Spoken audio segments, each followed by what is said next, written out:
जे गर्न पनि पैसा नै चाहिन्छ बा। छिट्टो पैसा कसरी कमाउने? यो सबैको दिमागमा एकदम धेरै आउने प्रश्न हो। तर अर्को बुझ्नुपर्ने महत्त्वपूर्ण कुरा चाहिँ के हो भने कुनै पनि मूल्यवान कुरालाई छोटो समयमा बनाउन सकिँदैन। केही पनि गतिलो कुरा बनाउनको लागि त्यसमा एकदम धेरै मेहनत र लगनशीलता लगाउनै पर्ने हुन्छ। चाहे तपाईँले जतिसुकै चाँडो सफल हुने कोसिस गर्नुहोस्, यो बाहेक अरू कुनै विकल्प नै छैन।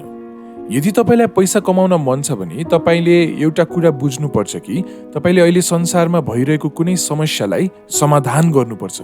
तपाईँले जति ठुलो समस्यालाई समाधान गर्नुहुन्छ त्यसकै इनाम स्वरूप तपाईँले पैसा पाउने हो। तर तपाईँले कुन समस्या समाधान गर्नुहुन्छ भन्ने कुरा तपाईँको इच्छामा पनि भर पर्छ। तपाईँलाई कुनै समयमा पनि केही विषयमा पटक्कै इन्ट्रेस्ट नै छैन भने त्यहाँ जति पैसा कमाउन मिल्ने भए पनि तपाईँले केही पनि गर्नुहुन्न। चाहे जुनसुकै फिल्ड होस्, जहिले पनि तपाईँले ध्यान दिनुपर्ने भनेको चाहिँ निरन्तर अभ्यासलाई नै हो।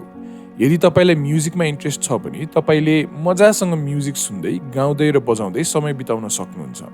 त्यसै गरी यदि तपाईँलाई म्याथको फिल्डमा इन्ट्रेस्ट छ भने तपाईँले त्यसबाट पैसा कमाउनको लागि त्यसमा मजाले समय बिताउनुपर्छ। निरन्तर समय दिएपछि तपाईँले के गर्नुपर्छ र के गर्नु हुँदैन भन्ने कुरा आफै बुझ्दै जानुहुन्छ। यसलाई यसरी सोच्नुहोस् न, तपाईँले गर्न लाग्नु भएको काम संसारमा अरू कति व्यक्तिले गर्न सक्छन् होला? यसको उत्तरमा जति धेरै मान्छेले त्यो काम गर्न सक्छन् त्यति नै त्यो कामको महत्त्व घट्छ र त्यसैले तपाईँले खासै धेरै पैसा कमाउन सक्नुहुन्न।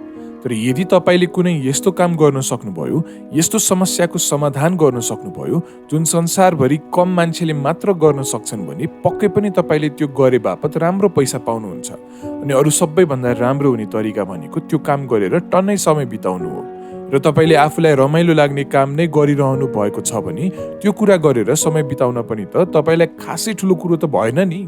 त्यसैले तपाईँले के काम गर्नुहुन्छ भन्ने कुराले तपाईँले कमाउने पैसासँग खासै सरोकार राख्दैन। कुनै पनि फिल्डमा राम्रो आम्दानी गर्न तपाईँलाई सुरुमा त त्यसमा एकदम इन्ट्रेस्ट हुनु पर्यो, जसले गर्दा तपाईँले लगनशील हुनुहुन्छ, जसले गर्दा तपाईँले अरू सबै व्यक्तिभन्दा बढी जान्नुहुन्छ र त्यही बापत त्यो काम मान्छेहरूले तपाईँबाट नै गराउन खोज्छन् र तपाईँलाई नै पैसा दिन खोज्छन्।